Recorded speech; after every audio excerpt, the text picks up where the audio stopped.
नमस्कार, मैं हूं आपके साथ मयंक। आज 18 तारीख है और इस वक्त की सबसे बड़ी खबर, अमेरिका ईरान की जंग में एक बड़ा मोड़ आ गया है और अब ईरान ने सऊदी अरब को निशाना बनाया है। देखिए, बड़े वक्त से इस तरह के सवाल उठ रहे थे कि अब तक सऊदी पर हमला क्यों नहीं हुआ, और अब देखिए आखिरकार ईरान की तरफ से क्लेम किया गया है कि सऊदी के ऊपर बैलिस्टिक मिसाइल्स दागी गई हैं और सऊदी का जो प्रिंस सुल्तान बेस है इस पर अटैक किया है ईरान ने बैलिस्टिक मिसाइल से। पहले खबर क्या है, देखिए, Iran has dramatically expanded its retaliation against the United States, launching a fresh missile strike targeting Prince Sultan Air Base in Saudi Arabia।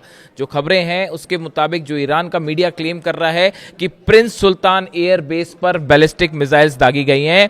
The base which host US aerial refuelling tankers, Patriot missile batteries and third air defence system came under Iranian missile barrage. देखिए, अब ये हमला क्यों किया गया, इसकी वजह क्या है।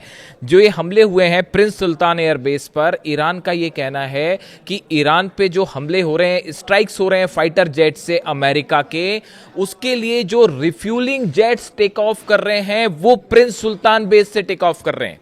देखिए, जो फाइटर जेट्स हमला करते हैं उसके बाद एयर में ही उनकी रिफ्यूलिंग की ज़रूरत होती है। करीब 30 से ज़्यादा अमेरिका के जो रिफ्यूलिंग टैंकर्स हैं, प्लेन्स हैं, वो इस समय मिडिल ईस्ट में फ्लाई मोड में है, यानी वो हमेशा उड़ते रहते हैं लगातार। इस बीच में जो ईरान के पास इंफॉर्मेशन थी कि जो प्रिंस सुल्तान एयर बेस है, यहां से इन रिफ्यूलिंग टैंकर्स ने टेक ऑफ किया और ये मदद कर रहे हैं उन जेट्स की जो कि ईरान पर हमले कर रहे हैं। यानी हमले करने के लिए F-35 या F-18 जेट्स ने प्रिंस सुल्तान एयर बेस से टेक ऑफ नहीं किया, लेकिन जो रिफ्यूलिंग प्लेन्स हैं उन्होंने टेक ऑफ किया, जिससे हमले हो रहे हैं। यही वजह है कि ईरान की तरफ से हमला किया गया और निशाने साधे गया है प्रिंस सुल्तान एयर बेस पे। इसके अलावा देखिए, जब जैसे ये हमला हुआ, पहले तो इस तरह की बात हुई कि सऊदी ने इस बात को इनकार किया कि इस तरह का कोई हमला नहीं हुआ है, लेकिन अब कुछ तस्वीरें सोशल मीडिया में वायरल होने लगी हैं ईरान के इस दावे के बाद, जिसमें ये दिखाया जा रहा है कि प्रिंस सुल्तान एयर बेस जो है उस पर हमले हुए हैं। और उसके बाद अलखर्ज, ये पूरा जो प्रिंस सुल्तान एयर बेस है अलखर्ज इलाके में है, यानबू में है, यहाँ पर डिफेंस सिस्टम है वो एक्टिवेट किया गया। और इस तरह की भी बातें सामने आ रही हैं कि जो बैलिस्टिक मिसाइल्स और ड्रोन्स अटैक हुए थे उसको डिफेंस सिस्टम ने उनको अटैक करके नाकाम भी किया। ऐसे भी अलग अलग दावे हैं, सऊदी की बात अलग है, ईरान के दावे अलग हैं। ईरान की तरफ से यह भी बताया जा रहा है कि यहां पर जो पेट्रियट और थर्ड मिसाइल डिफेंस बैटरीज यानी सिस्टम्स लगे हुए हैं, इसको हिट किया गया है। बिल्कुल यही बात जो है वो हमने देखा जॉर्डन में, बहरीन में और कतर में भी देखने को मिली। जो अमेरिका के डिफेंस सिस्टम है उनको टारगेट किया गया। देखिए, यही हमले जो ईरान पर हो रहे हैं, ईरान के जो मिसाइल लॉन्चर्स हैं, डिफेंस सिस्टम्स हैं, उनको तबाह किया जा रहा है और बदले में ईरान उसी तरह से जवाब दे रहा है। तो ये पहला मौका है इस जंग के बीच जब ईरान की तरफ से ये क्लेम हुआ है कि सऊदी पर अटैक हुआ है। क्या इसका मतलब ये है कि अब जंग का दायरा तेजी से बढ़ जाएगा? इसी के साथ देखिए, नया एक और डेवलपमेंट जो जिस पे हालांकि मैं बात कर चुका हूं, लेकिन इसको समझने की जरूरत है कि आखिर सीरिया पर ईरान ने अटैक्स क्यों किए, सीरिया पर हमले हुए। देखिए, ये कुछ समय 2-3 दिन पहले की बात है। ईरान शहर जो ईरान का इलाका है, यहाँ पर अमेरिका की तरफ से हमले हुए जिसमें 7 ईरान के सैनिक जो हैं वो शहीद हुए। बताया जा रहा है कि उसका ये जो हमले किए गए थे ईरान शहर में और सैनिकों पर जो हमले किए थे, इसके लिए जो फाइटर जेट्स ने टेक ऑफ किया था वो सीरिया से टेक ऑफ किया था, ऐसी जानकारी सामने आ रही है। और सीरिया का ये जो बेस है जहां पर हमले किए गए, अल तनफ बेस पर हमले हुए। हालांकि देखिए, सीरिया से बड़ी संख्या में अमेरिका के सोल्जर्स हट गए हैं, लेकिन ये जो अल तनफ बेस है ये स्पेशल ऑपरेशन बेस है, यानी कि आप कमांड सेंटर भी कह सकते हैं अमेरिका का, अमेरिकन फोर्सेस का। इजराइल में जो अमेरिकन फोर्सेस का सीरिया में जो कमांड सेंटर है, इसको जो है टारगेट किया गया है। इसको लेकर जेरूसलम पोस्ट में जो खबरें छप रही हैं आप वो देखिए। Iran Islamic revolutionary guard corps IRGC claimed on Friday they had attacked the US Special Operation Command Center at Al Tanaf in Syria in retaliation for the killing of Iranian soldiers in Iran शहर, Iran state media reported. ये Jerusalem post कह रहा है कि Iran शहर में जो सैनिकों पर हमले हुए थे उसका बदला लेने के लिए सीरिया में अल तनफ बेस को निशाना बनाया गया है। यानी देखिए, आप ईरान की तरफ से यही बात कही गई थी कि हमारी दुश्मनी किसी भी अरब देश से नहीं है, ना ही वहाँ के लोगों से दुश्मनी है, लेकिन अगर आप अपनी ज़मीन का इस्तेमाल करने दे रहे हैं हमारे पे हमले पे, तो फिर उसका वैसा ही जवाब दिया जाएगा। ये बात कही जा रही है। और अब सीरिया को लेकर भी, सीरिया पर ये पहला मिसाइल अटैक है ईरान का। जो पहले बैलिस्टिक मिसाइल्स की आप बात करें तो ये पहला मिसाइल अटैक है जो कि सीरिया पर किया गया। और वजह देखिए सामने है कि जो ईरान ने पहले ही कहा था कि जो हमारे सैनिकों पर हमला हुआ है इसका करारा जवाब दिया जाएगा और बदला लिया जाएगा। और जब खबरें हैं, देखिए सीरिया में कितना नुकसान है, इसको लेके वैसी बात है जैसे सऊदी अरब के प्रिंस सुल्तान बेस पर हमले को लेकर है। सऊदी का अलग क्लेम है, ईरान का अलग क्लेम है। इसी तरह से सीरिया ने अभी कुछ नहीं कहा है, लेकिन ईरान की तरफ से क्लेम किया जा रहा है कि सीधा स्ट्राइक किया गया है इस बेस को और इसको तबाह किया गया है। तो इस तरह के दावे जो हैं वो ईरान की तरफ से। इसके अलावा एक और बड़ी खबर है, ये ईरान की तरफ से ये बात सामने आई है कि सीज फायर जो हुआ, बीच में जितने दिन का सीज फायर था, देखिए इस तरह की कई एक्सपर्ट्स ये राय दे रहे थे कि इस सीज फायर की आड़ में डोनाल्ड ट्रंप को और अमेरिका को वक्त चाहिए था इस बात के लिए कि ईरान के खिलाफ फिर से चीज़ों को एकजुट किया जाए। ईरान ने जो हमले किए थे 40 दिन की जंग के दौरान, अमेरिका के 16-17 बेसिस पर हमले हुए, 42 एयरक्राफ्ट जो हैं वो तबाह हुए, इसमें बड़ा झटका था अमेरिका की सेना को।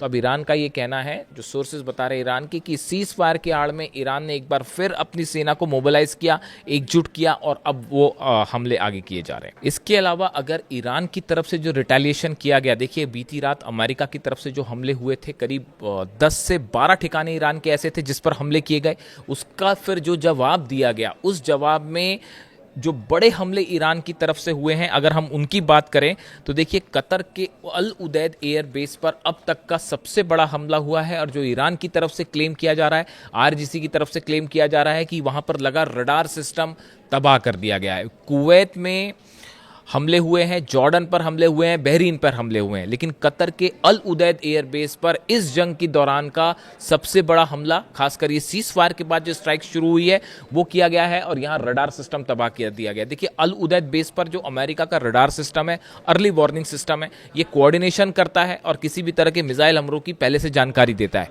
इस सिस्टम को तबाह किया गया है, इस तरह की जानकारी सामने आ रही है। इसके अलावा बहरीन में 5th फ्लीट के ऑफिस पर जो है हेडक्वार्टर है, वहां पर उसकी तमाम बिल्डिंग्स पर हमला है, ये जानकारी पहले से ही है आपको। इसके अलावा 2 हमले और स्ट्राइक ऐसी हुई है ईरान की जिसको लेकर जो तस्वीरें सामने आ रही हैं और वो बता रही हैं कि यहाँ पर बड़ा नुकसान हुआ होगा। एक तो जॉर्डन में अल अजराक बेस है, यहाँ पर बताया जा रहा है कि आर्मी का, मिलिट्री का, अमेरिका की फोर्सेस जो हैं, इनके फाइटर जेट्स जो टेक ऑफ करते हैं, इनके लिए जो फ्यूल टैंक्स होते हैं, इन फ्यूल टैंक्स को निशाना बनाया गया है। यानी देखिए जिस नेचर के हमले ईरान पर हो रहे हैं उसका वैसा ही जवाब देखने को मिल रहा है। और ये जॉर्डन में इसकी तस्वीरें हैं, भयंकर आग लगने की तस्वीरें आई हैं सोशल मीडिया पे। हालांकि यहाँ पे कितनी कैजुअलिटी हुई है, कितने क्या अमेरिकन सोल्जर्स मरे हैं, इसकी जानकारी आने में थोड़ा सा टाइम लगेगा, लेकिन ये तस्वीरें सामने आ गई हैं।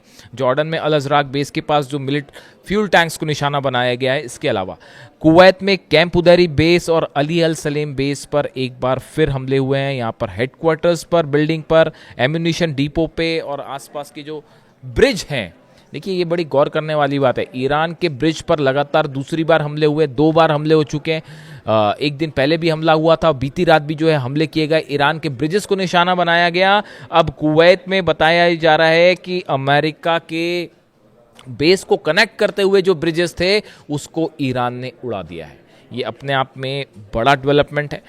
ईरान के हमलों की बात की जाए तो ईरान की तरफ से जो चीज़ें क्लेम की जाती हैं वो धीरे धीरे निकल के सामने आती हैं, जैसे जैसे तबाही की तस्वीरें सामने आती हैं। इसके अलावा देखिए हॉर्मुज़ में बहुत ज़्यादा चर्चा है, बारूदी सुरंगों में जो विस्फोट हुई है उसको लेकर बताया ये जा रहा है, सूत्रों के मुताबिक खबरें ये है कि हॉर्मुज़ के जिस इलाके में, हालांकि मैंने पिछले वीडियो में इसकी चर्चा की थी आपसे, हॉर्मुज़ का वो इलाका जिसमें बारूदी सुरंगें हैं, बिछी हुई हैं, इसको लेकर अमेरिका की तरफ से ऐसे दावे हो रहे हैं, इसमें अभी कितनी सत्यता है वो सामने आएगी। बताया जा रहा है कि अमेरिका की तरफ से शायद ये जानने की कोशिश हो रही थी क्या वाकई यहाँ पर समंदर के अंदर माइंस बिछी हुई हैं। देखिए इसका अंदाज़ लगाना बेहद मुश्किल है कि माइंस है या नहीं, इसको सैटेलाइट से कैच करना बड़ा ही मुश्किल होता है। एक तो ये फ्लोटिंग मोड में रहती है, मतलब अपनी जगह से, लोकेशन से हट भी जाती हैं कई बारी, तो इस तरह के भी दावे हो रहे हैं। हालांकि ये इसमें कितनी सत्यता है पता नहीं, कि अमेरिका की तरफ से ये जानने की कोशिश थी कि जिस इलाके में ईरान माइंस होने का दावा कर रहा है क्या वहाँ वाकई माइंस है।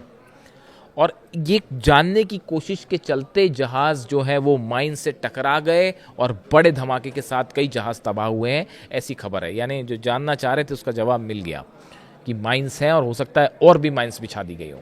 यानी फ़िलहाल हालात ये है, हॉर्मूज़ जल रहा है, ईरान पूरी तरह से हॉर्मूज़ में कंट्रोल में है, जहाज़ खड़े हुए हैं, ईरान पर हमले हो रहे हैं, बड़ी स्ट्राइक्स हो रही हैं, इसमें कोई शक नहीं है। आज रात शायद और भी बड़ा हमला हो सकता है। और ईरान की तरफ से जो पलटवार किया जा रहा है, 5 अरब देश, यानी आप देखें एक रात के अंदर 5 अरब देशों पर ईरान की तरफ से हमले किए गए हैं। और अब सऊदी पर हमला, क्या यहाँ से ये जंग एक नया मोड़ ले रही है?